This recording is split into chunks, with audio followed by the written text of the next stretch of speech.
Hey, I'm Congilio and welcome to Tone Tips. And in this edition, I'm going to be talking to you about how you can get a great acoustic electric tone. Why is that important? Well, so often acoustic players will just buy a great acoustic guitar, toss any pickup into it, and just plug it into the PA and wonder why it doesn't sound like what they had hoped it would sound like.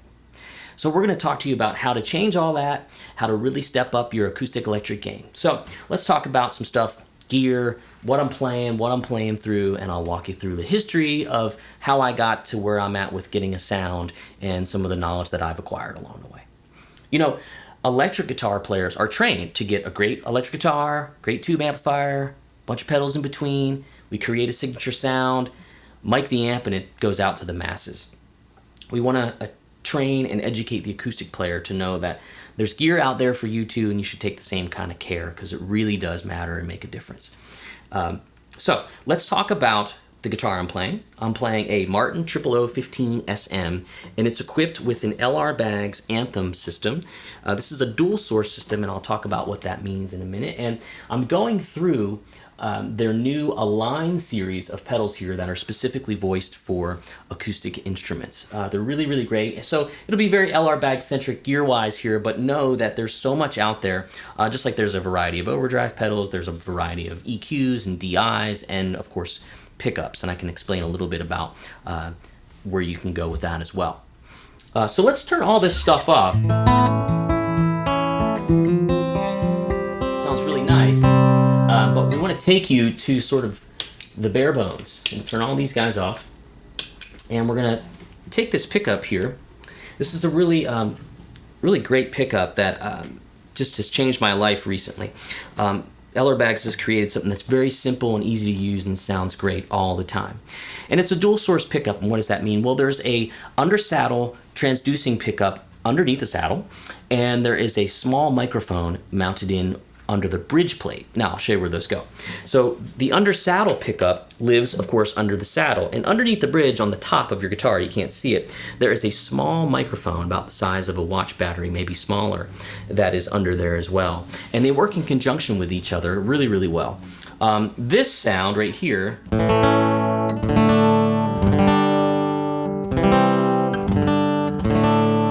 probably one we're used to hearing. It's that very quick attack, very transient undersaddle piezo or piezo transducer.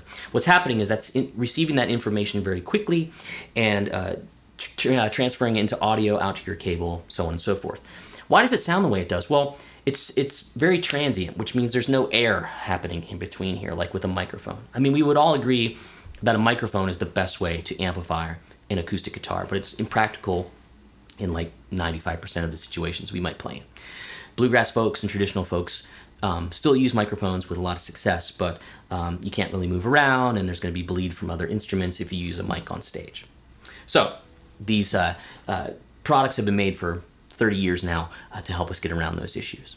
So that's the sound of just your under saddle pickup. Okay, so we're all used to that. So you may be familiar with dual source pickups that have a microphone involved, and you can blend in the microphone, and you see it starts to take the harshness off of that under saddle pickup. Now this is what I really love about this system. Again, this is the LR Baggs Anthem system here. What you're hearing there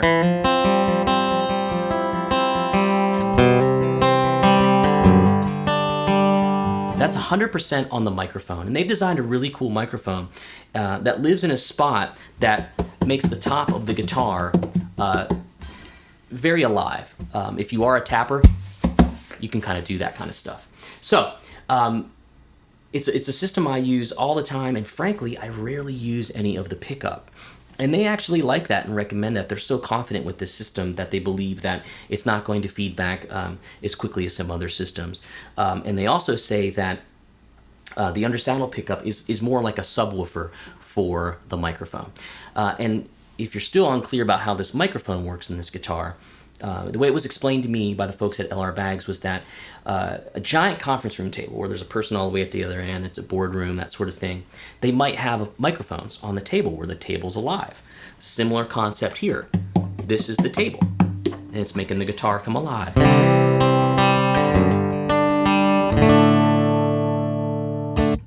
Really, really great. And I can go into battle with just that and feel pretty good. But I don't know what the sound person on the other end is going to do to my sound. It might not be what I want, might not be as favorable to the mix.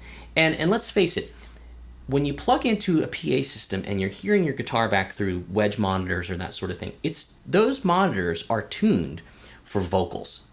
Frequencies are pulled out to eliminate feedback and to get a really great projection from your vocalist or from your microphone.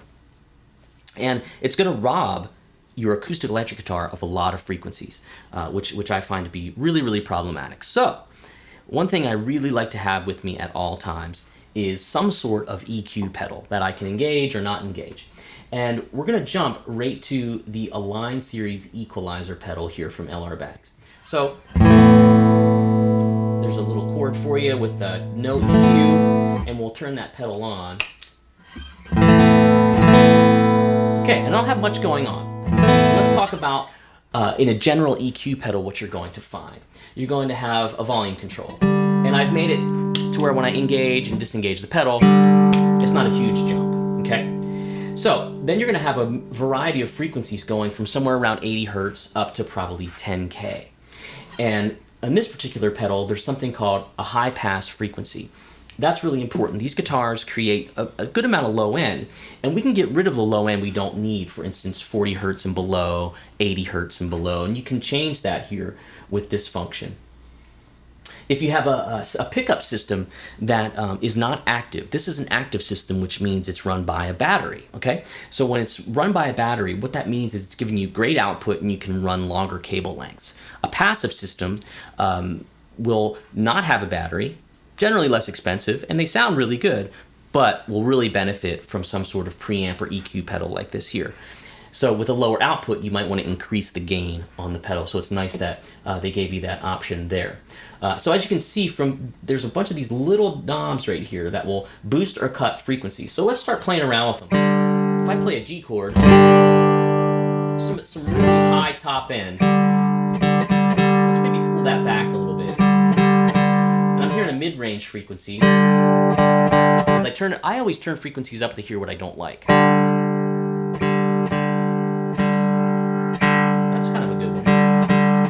Here's the thing about mid-range frequencies when you're dialing in for your acoustic. It sounds great when you scoop them, when you turn them down, right? But that's going to get lost in your band immediately. So you want to be careful with how much mids you take out. Take out only the bad ones. The ones to me I take out are the ones that sound honky. Kind of like you're talking through a paper towel tube. I don't like those so much. But I want a little bit of that to poke through, especially if I'm playing some single note stuff. And there's that that's 350 there. That one I could take or leave that. Now here's 85. This is real low. And that doesn't sound too bad.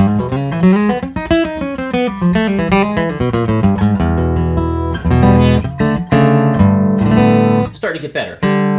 Here's 4.8. That's got a nice amount of brightness that's not too shiny.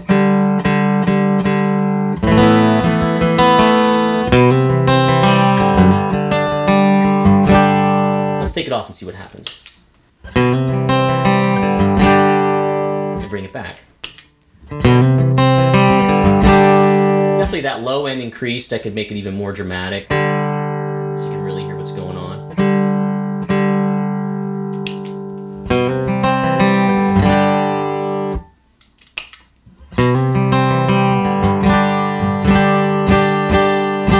And those high strings are still bothering me a little bit.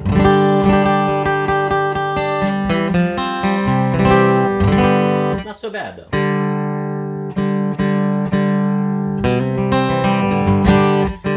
This is the guy. It's maybe a little too much low end. Yeah, so you can just kind of tweak until it starts to really sound good. I mean, if you're playing, that's going to cut through the band really nicely. Two things you want to notice about most EQ pedals or preamps of any kind is that they generally have a phase control. And the phase control is really, it's your great line of defense for low-end feedback. If you're getting that low-end feedback, hit your phase button, and that's going to sort of invert your wave file. And your sound wave, I should say, and you'll be surprised at how quickly and most of the time that really helps you. But if you have another frequency that's feeding back, we won't have any feedback here because I'm on my in-ear monitors, the notch filter is really important, and that goes from 0 up to 300 hertz here. I always find somewhere around 250 I get feedback almost every time. And what you want to do is, as that frequency is ringing out, slowly turn this knob till it finds it. And what happens, it's actually a notch that looks like that. And as you turn the knob, that notch is sweeping those frequencies and finding that really pointy one and pulling it. Okay? That's really important to know. A notch filter will be your friend for sure. It will affect your tone a little bit, so you may have to compensate for your EQ. Okay, so let's leave that guy on. We like him. Let's leave it on. And we're going to move over to reverb. I always like to have a reverb pedal with me because hearing your guitar draw, your acoustic guitar draw, is just not all that pleasing, especially if you're using in-ear monitors. It can, I mean, you're rarely playing your guitar like this, right? You have some space and some air. So let's turn this on. This is a really killer reverb. Again, it's the LR Baggs Align series reverb, and most reverb pedals have functionalities like this, where they'll have a volume control, and that's going to mix in the volume of the reverb with your dry tone, the tone of the reverb, so you can actually make the reverb darker or brighter, how much reverb you want, and the decay works with the tail of the reverb, how long that reverb decays. You know? Yeah, that sounds nice. There it is with and without.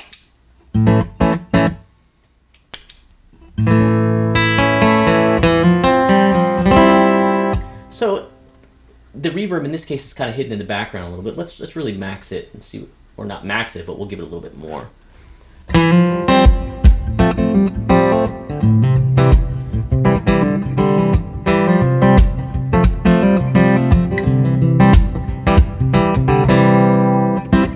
Turn it off. Big difference, right? Can't live without it. So we can make the decays longer. We can get really into some crazy atmospheric.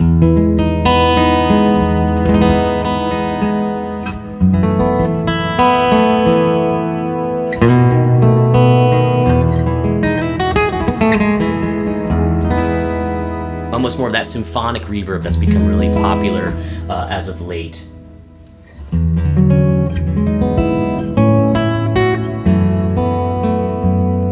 So you get a lot of bang for your buck in this pedal, which I really like, but I always have a reverb pedal with me.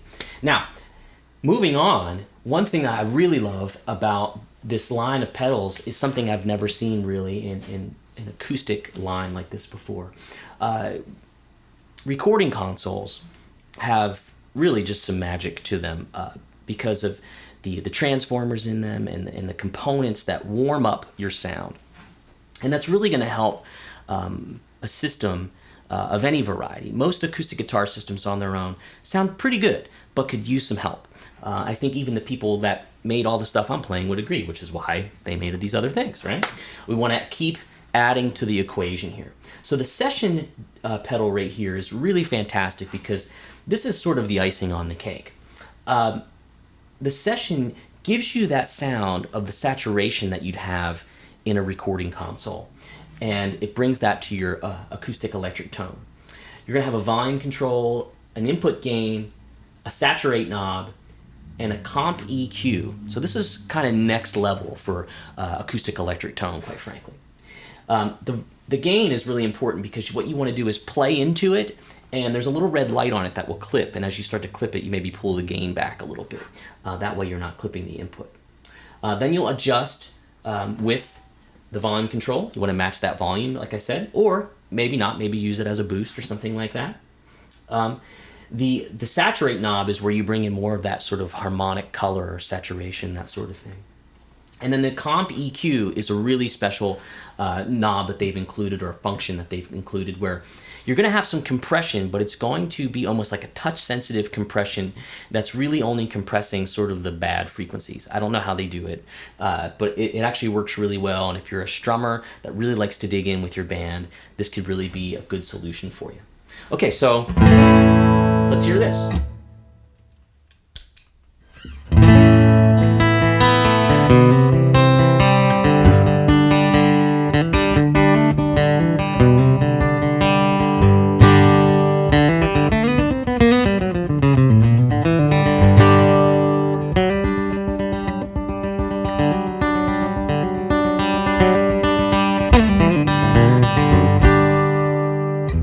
Starting to sound pretty great. I might want to bring a little bit more punch back into it. Let's hear some mid-range.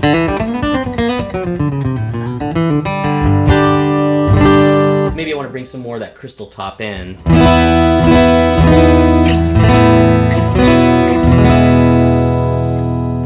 And let's take the session back off and see what we get. Yeah, it just really warms it up and makes it feel so much more natural.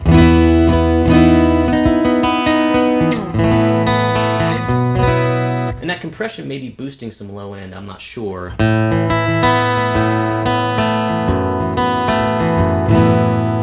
But just a lovely, combination of things to take your acoustic electric playing over the top. They're priced at a great value, so I think it's a really nice pedal board that you could add to your arsenal for sure. These are the kind of things I always try to take into battle when I'm playing, and man, it just makes for so much more enjoyable sound with your acoustic electric plugged in.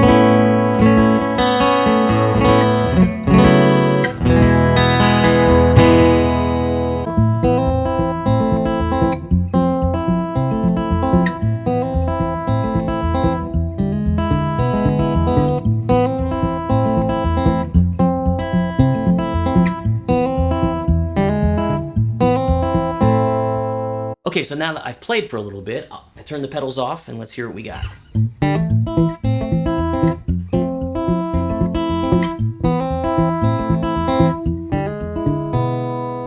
And let's put them back on. All right.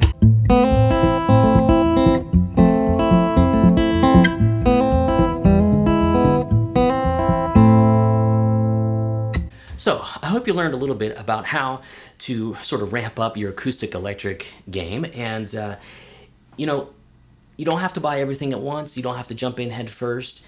What I would really recommend is get a great pickup and preamp system, learn the nuances of it, really get it to sound good. Maybe invest in an acoustic amplifier or something that you can play through, maybe some powered monitors or a PA system of that sort. And when you're ready, start bringing in some things like an EQ pedal or a reverb pedal or something cool like the session pedal from LR Bags.